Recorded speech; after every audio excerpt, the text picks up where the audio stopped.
پہلا عباسی خلیفہ ابو العباس الصفاح، خلافت عباسیہ کی بنیاد رکھنے والے پہلے خلیفہ ابو العباس الصفاح تھے۔ انہوں نے 750 اموی خلافت کا خاتمہ کر کے عباسی دور کا آغاز کیا۔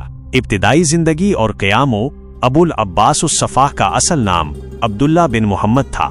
وہ عباس بن عبد المطلب کی اولاد سے تھے، جنہیں اسلام کے نبی حضرت محمد صلی اللہ علیہ وسلم کا چچا کہا جاتا ہے۔ ابو العباس نے اموی حکمرانوں کے ظلم و ستم کے خلاف بغاوت کی اور اپنے بھائی ابو جعفر المنصور کے ساتھ مل کر خفیہ طور پر ایک فوج تیار کی۔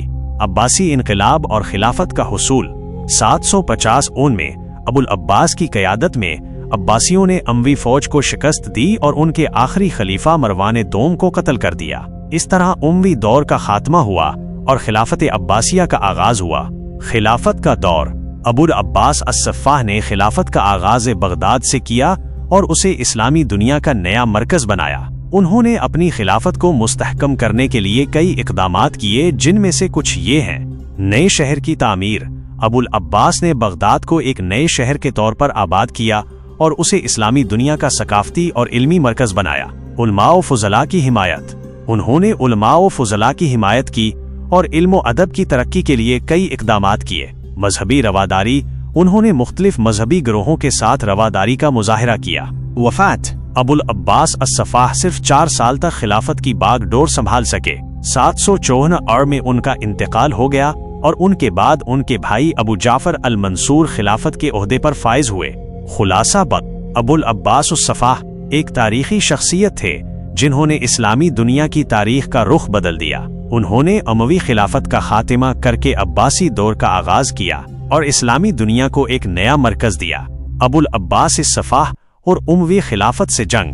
ابو العباس الصفاح کی اموی خلافت کے خلاف جنگ اسلامی تاریخ کا ایک اہم واقعہ ہے۔ یہ جنگ عباسی خلافت کی بنیاد بنی اور اسلامی دنیا کی سیاسی اور ثقافتی منظرنامے کو ہمیشہ کے لیے بدل دیا۔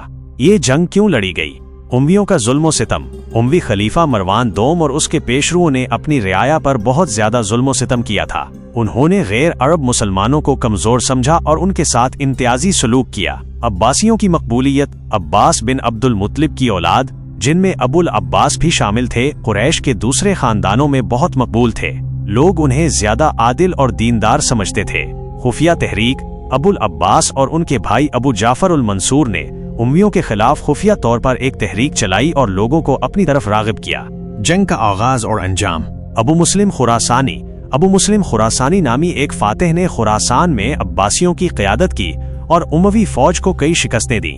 نہروان کی لڑائی 750 میں نہروان کی لڑائی میں اموی فوج کو فیصلہ کن شکست ہوئی اور مروان دوم بھاگ گیا۔ اموی خلافت کا خاتمہ۔ مروان دوم کو مصر میں پکڑ کر قتل کر دیا گیا اور اس کے ساتھ ہی اموی خلافت کا خاتمہ ہو گیا۔ اس جنگ کے نتائج۔ عباسی خلافت کا آغاز۔ ابو العباس الصفاح نے بغداد میں عباسی خلافت کا آغاز کیا۔ اسلامی دنیا میں تبدیلی۔ عباسی خلافت کے دور میں اسلامی دنیا میں بہت سی تبدیلیاں آئیں۔ بغداد علم و ادب کا ایک بڑا مرکز بنا اور اسلامی تہذیب نے عروج کے نقطے کو چھو لیا۔ شیعوں کا ردی عمل۔ شیعوں کو بعد میں اس امر کا ادراک ہوا کہ آل علی کے لیے ان کی محبت اور عقیدت کو عباسیوں کے مقاصد کے لیے استعمال کیا گیا تھا۔